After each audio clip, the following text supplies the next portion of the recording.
America में चला 43 दिन का सबसे लंबा गवर्नमेंट शटडाउन आखिरकार खत्म हो गया है। राष्ट्रपति डोनाल्ड ट्रंप ने फंडिंग बिल पर साइन कर दिए हैं और सरकार ने दोबारा काम शुरू कर दिया है। लेकिन शटडाउन खत्म होने का मतलब ये नहीं कि सब कुछ तुरंत नॉर्मल हो गया है। कई बड़े सेक्टर्स अभी भी इसके असर से बाहर नहीं आए हैं। लगभग 14 लाख सरकारी कर्मचारी 6 हफ्ते से बिना सैलरी के थे। अब सरकार खुली है तो इन सबको जल्द ही पैक पे मिलना शुरू हो जाएगी। कुछ लोगों को पैसा तुरंत मिल जाएगा और कुछ को थोड़ी देरी भी हो सकती है, क्योंकि फंडिंग बिल हाउस में 222/209 वोटों से पास हुआ। ये बिल सरकार को 31 जनवरी तक चलने का पैसा देता है। इस दौरान किसी भी सरकारी कर्मचारी की ले ऑफ नहीं होगी, लेकिन ध्यान रहे ये सिर्फ टेम्परेरी सॉल्यूशन है। आगे भी शटडाउन का खतरा बना हुआ है। अमेरिका के 42 मिलियन लोग स्नैप यानी फूड स्टैम्प प्रोग्राम पर निर्भर हैं। शटडाउन के कारण कई लोगों को पूरा राशन नहीं मिला, कहीं आधा मिला और कहीं तो बिल्कुल नहीं। अब सरकार खुलने के बाद पेमेंट्स चल तो पड़ेंगी, लेकिन हर स्टेट में सिस्टम को ठीक होने में थोड़ा समय लगेगा। दुनिया के सबसे बड़े म्यूजियम नेटवर्क स्मिथसोनियन शटडाउन की वजह से बंद थे। अब धीरे धीरे ये सब फिर से खुल रहे हैं। कुछ म्यूजियम शुक्रवार को खुलेंगे और बाकी सोमवार तक रोलिंग बेसिस पर ओपन हो जाएंगे।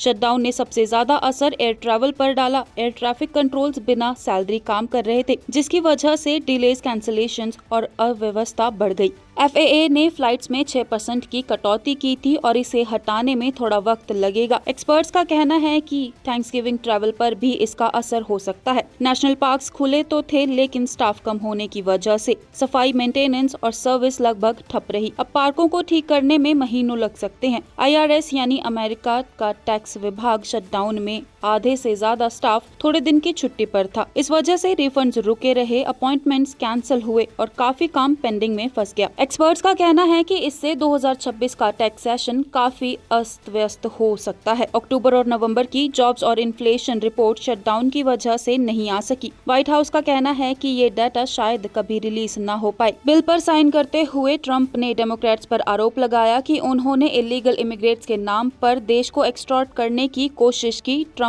के मुताबिक इस शटडाउन से 20,000 फ्लाइट्स डिले या कैंसिल हुई, 1 मिलियन एम्प्लॉयज की सैलरी रुकी और लाखों लोगों को फूड बेनिफिट्स नहीं मिले। शटडाउन से अलग अमेरिका ने अपनी सबसे छोटी करेंसी पेनी 1 सेंट को भी बंद कर दिया है। एक पेनी बनाने में 3.69 सेंट खर्च आ रहा था, जबकि उसकी वैल्यू सिर्फ 1 सेंट है। इससे सरकार को हर साल करोड़ों डॉलर का नुकसान हो रहा था। अब पेनी सर्कुलेशन से धीरे धीरे हटाई जाएगी। US ट्रेजरी के अनुसार अमेरिका अभी भी डिफेंस, शिप बिल्डिंग और सेमीकंडक्टर्स जैसे सेक्टर्स के लिए स्किल्ड फॉरेन वर्कर्स की जरूरत महसूस कर रहा है। प्लान ये है, विदेशी वर्कर्स को 3 से 7 साल के लिए बुलाया जाएगा। वो अमेरिकन वर्कर्स को ट्रेन करेंगे और फिर वापस अपने देश लौट जाएंगे। तो ये था अमेरिका के 43 दिन लंबे शटडाउन का पूरा अपडेट। शटडाउन खत्म हुआ जरूर है, लेकिन उसके असर से देश को नॉर्मल होने में अभी भी काफी समय लगेगा।